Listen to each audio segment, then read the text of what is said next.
नमस्कार, news blast Chronicle channel में आपका स्वागत है। इस चैनल पर निर्भीक तथा निष्पक्ष समाचार जानने के लिए सब्सक्राइब करें और बेल आइकॉन दबाना ना भूलें। धन्यवाद।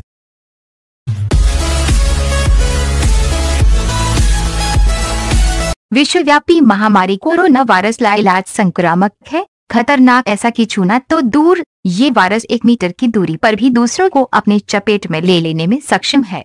जब तक इसके इलाज के सटीक दवाओं अथवा विकल्प का पता नहीं चल जाता, तब तक सुरक्षा के लिए सबसे उपयोगी अस्त्र सामाजिक दूरी अर्थात सोशल डिस्टेंस ही है। सोशल डिस्टेंस के द्वारा वायरस के चैन तोड़ दिए जाने को लेकर दुनिया भर के देश में लॉकडाउन की स्थिति लागू कर दिए गए। इसके बावजूद कोरोना पर कोई फर्क पड़ता तो नहीं दिख रहा है। बहरहाल ओडिशा के बीरमित्रपुर शहर में लॉकडाउन लागू करते हुए इसे सफल बनाने में कोई कोई कसर नहीं छोड़ा गया है। आज भी प्रशासनिक प्रयास तेज है, इसके बावजूद यहाँ सोशल डिस्टेंस की धज्जी उड़ते आम देखे जा रहे हैं। पिछले दिनों बीरमित्रपुर के तहसील कार्यालय में लापरवाही का नजारा दिखा, वहीं बैंकों में भी उमड़ती भीड़, जिनको न तो डिस्टेंस बनाने की चिंता है और न ही मास्क लगाने की फिक्र। ऐसे गैर जिम्मेदार लोगों के प्रति प्रशासन को और कड़ाई से निपटने की जरूरत है।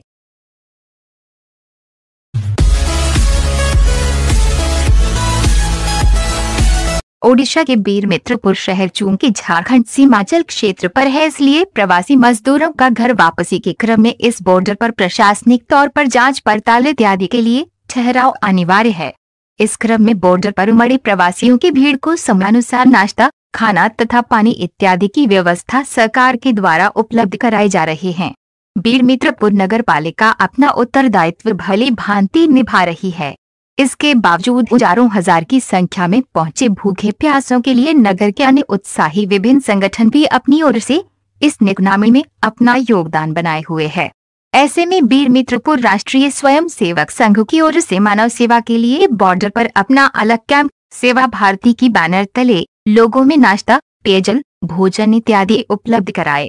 स्वयंसेवी नगरवासियों से भोजन संग्रह कर प्रवासी मजदूरों तक सम्मान पूर्वक पहुंचना, हताशाव्यक्त लोगों के प्रति सहानुभूति और खासकर सैकड़ों किलोमीटर से पैदल चलकर परेशान अस्त व्यस्त लोगों की मदद में समर्पित भाव से जुटे हुए थे।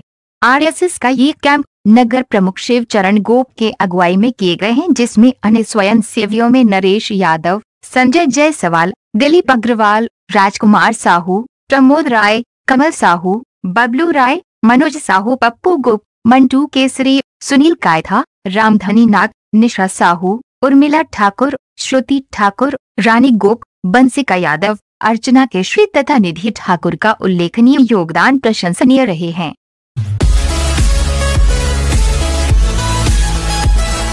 ओडिशा के राजगांगपुर थाना के अतिरिक्त प्रभारी हेमंगिनी गर्जिया के द्वारा मानव सेवा की अनुभूति लोगों ने अनुसरणीय बताया जा रहा है।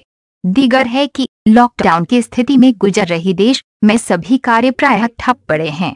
कोरोना वायरस का प्रभाव नियंत्रण से बाहर हो जाने के मद्देनजर लॉकडाउन का लगातार बढ़ता दायरा उन कामगारों पर बेहद भारी पड़ गया है, जो जीविकोपार्जन के लिए अलग अलग राज्य के उद्योगों में कार्यरत थे। लगभग 2 महीने से अनिश्चितता की स्थिति के कारण इन प्रवासी मजदूर का भविष्य इस प्रकार संकट में पड़ा है कि न खाने पीने के लिए फूटी कौड़ी है, न ही निकट भविष्य में रोजगार की उम्मीद। लिहाजा सभी मजदूर सपरिवार अपने अपने घर की ओर रवाना हो चले हैं। महाराष्ट्र, गुजरात, तमिलनाडु, आंध्र प्रदेश सहित विभिन्न राज्य में रोजगार पर लगे ये लोग कोई अन्य व्यवस्था नहीं पाकर पैदल ही पैदल 1000-1500 किलोमीटर का सफर कर रहे हैं।